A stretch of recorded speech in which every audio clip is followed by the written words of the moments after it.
Well, I want to thank both Democratic and Senate leaders, Democratic Senate leaders, Democratic House leaders, as well as Republican leaders from the House and Senate from joining us.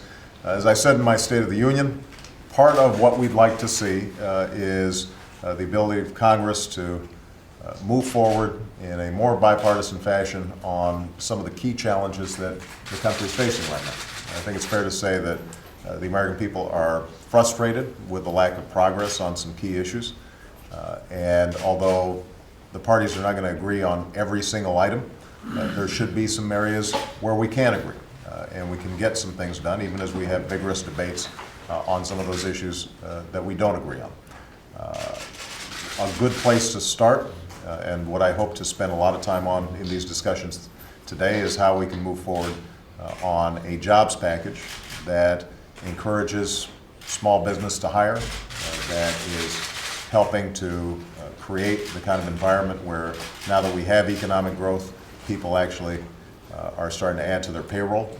I think there's some ideas on both the Republican and Democrat side that allow us to potentially, for example, lower rates for small businesses on their taxes to help spur on some growth. And my hope is that both in the House and the Senate we'll see some packages moving over the next several weeks that can provide a jump start to hiring and start lowering the unemployment rate. Another area where I hope we can find some agreement is on the issue of getting our deficits and debt under control. Both parties have stated their concerns about it. I think both parties recognize that it's going to take a lot of work.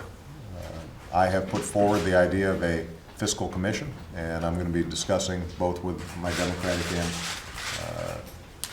Republican colleagues how we can get that moving as quickly as possible so that we can start taking some concrete action. I think the American people want to see that concrete action. I'm also going to just be talking about some more mundane matters, things like making sure that we have our government personnel in place on critical positions, in critical positions that involve our basic government functioning, and seeing if we can accelerate that and try to find some agreement in those areas. And then I'm going to spend some time listening because there may be some priorities that both the Republican and Democratic leaders have that they want to raise at this meeting. My hope is this is not going to be a rare situation. We're going to be doing these on a regular basis, and I'm very thankful that everybody here is taking the time to come. I'm confident that if we move forward in a spirit of keeping in mind what's best for the American people, that we should be able to accomplish a lot. All right? Thank you very much, everybody.